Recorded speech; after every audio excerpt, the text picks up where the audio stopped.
Hey everybody, it's Eric Pappenfuse. It's Friday, so it must be a buy day, and this week we are at the Allentown Book and Paper Show, where we have set up a booth for the first time.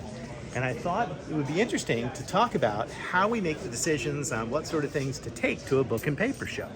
Here in Allentown, Cathy, if you swing around and you show people, there are probably over 100 dealers set up with books, just one aisle out of ephemera, many aisles. Paper, a lot of sporting goods, posters, anything that's vintage is here.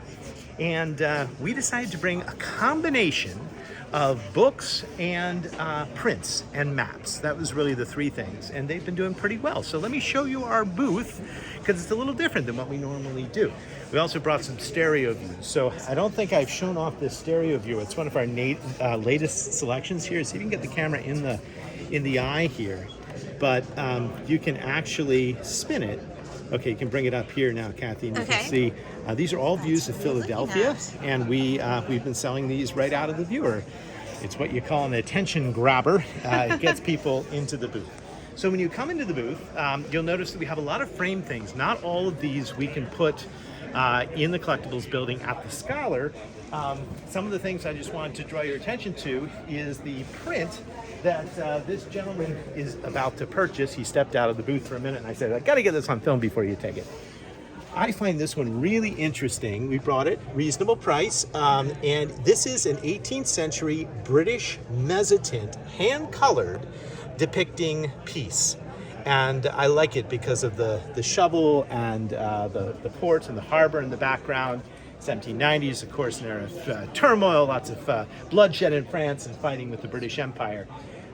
And we got it from a collection of a pacifist lawyer in Harrisburg who collected some other things. If you look over here, Cathy, I brought, this is a Peace Jubilee poster. So this is American, and it is late 19th century, right around circa 1900, a little before. And it is also celebrating peace. You got the Liberty Bell, you got the emblem of peace, and that is a more modern type printing, not hand-colored, that lithograph, but interestingly framed. We also have a lot of maps.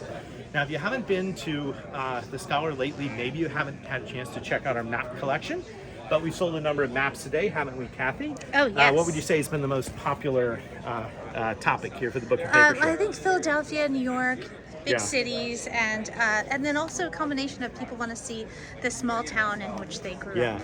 I think it was hard to determine what to bring. This is just a Philadelphia map. We've got a Baltimore map.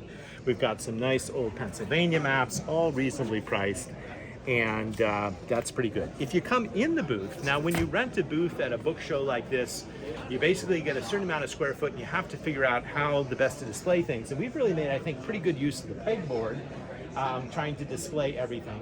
If you look over here, I'll show you a couple other collections that we brought. We have a lot of prints from a Lincoln collector. So did we sell our Lincoln bookends? No, they're right there. They're right there. Okay, here they are.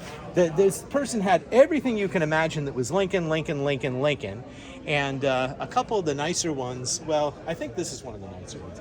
This is very interesting, this story here. This is a memorial portrait that was printed for Lincoln in Spain, and then published in Spain, and it shows the impact Lincoln had on the whole world. So after his assassination, the Spanish government printed this, and that's based on a part of the funeral train down there. There's also an original program framed from the dedication of the Washington Monument. I think that's really cool. That's double-sided. I won't take it down, but you can see the back of the order of events when they were actually doing the Washington Monument. Another thing that we have is we have some broadsides. Broadsides are hard to display in the store. Basically, in our bookstore, we've got so many bookcases, we don't have a lot of wall space. But here's a neat broadside, don't you think? That is a broadside for the Pennsylvania Railroad. Go west, everybody. Go west via the Pennsylvania Railroad. On Tuesdays, look, you can take the car from Harrisburg and you can go to St. Louis and Chicago. I bet you could probably get to St. Louis and Chicago even faster by train than you can today. Baggage checked to the destination. H.D. Scott, the agent, and Hanover Junction and the Gettysburg Railroad also are a part of it. So you can come up from Gettysburg and then go from Harrisburg out west. The gateway to the west. We brought some other Harrisburg items. They haven't been as popular now in town, but you never know. We've got Bethlehem Steel down there in the steelwork graphic. That one is currently listed on eBay if anyone's interested. Most of the stuff is not listed, but a few things are. That is also a baptismal printing, a baptismal record that came out of Harrisburg. And look at the earliest print I know of Wormleysburg, Cathy. You can step on that. Step right up and show them Wormleysburg, up one. That's Wormleysburg, yes. And that is the Market Street Bridge, currently under renovation to City Island. And that is a pretty cool early print. Also, a lot of presidential memorabilia. One of the things that I particularly liked was this poster here advertising James K. Polk. He's down there at the bottom center, surrounded by the other presidents. Polk, of course, had a vice president from Pennsylvania in George Mifflin Dallas, and so it was a big deal. Should we talk a little bit about the books that we find in the booth? So yes. It was hard to determine what books to bring. We only brought 4 of these folding bookcases, and if you come over here, we brought a selection of Americana first, because we thought that would do well. Look, there's a history of Muhlenberg College. Were you impressed with Muhlenberg College? Yes, we're right next to Muhlenberg College right at the around moment the corner here from us here in Allentown, which has been nice. The Life of William Penn, some Civil War books, George Washington as a Shaker. And then we brought some travel books around the world, and actually they've been selling pretty well, right? We've sold some Badekers. Yep. We have sold some books on Italy. I sold 2 books on Hawaii. So who knows what you sell in Allentown. And would you like to guess what the oldest thing is that we brought in the booth? What? It is an illuminated medieval manuscript on parchment. Yes, that's what that is. With hand-colored initials. I mean, isn't that nice? That's obviously from a big missal of some sort that would have been used in the Catholic liturgy. All right. You interested in buying some war bonds, Cathy? Because that's very patriotic. Oh, cool. Maybe the opposite of the peace. We've got the war bonds or the peace. You can choose. And we also have some really interesting prints of Philadelphia. Now, let me tell you the story. We had a University of Pennsylvania professor here yesterday, Cathy, right? Yes. And why were they interested in those prints? They really like all of these early Philadelphia scenes. Yeah, and they I think they also taught a course on the architecture and a walking tour. So right. He was like, oh, I need this, I need that. These are some of the ones that we have left over, which I think is pretty interesting. So books, maps, prints, lots of framed things, but would you guess what the bestseller has been? You know the answer, Cathy. I do. You know at home what the bestseller has been? It has been magazines. Magazines have been the best seller at the Allentown Book and Paper Show. Why?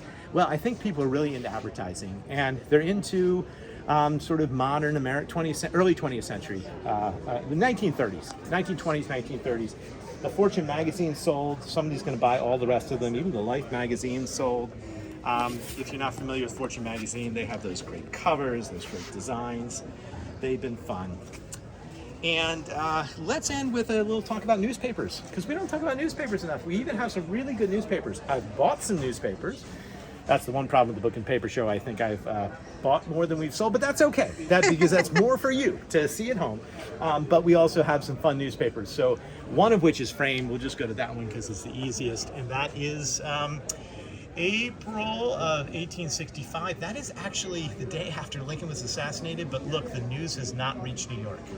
It's still pretty cool because we have the end, we have the surrender of Lee and the whole army, but we don't know that Lincoln is currently dead, which is, I think, pretty dramatic. Well, that's it. I'm not going to have a funny book today, but I will be back in the studio for Buy Day next week and for all future weeks, Friday at noon. Thanks for watching. The next Allentown Book and Paper Show is in the fall. We will be there. We encourage you to come. It's a nice short drive from Harrisburg. Thanks for watching. I hope you watch next week and every week, Fridays at noon, for more adventures in the world of books.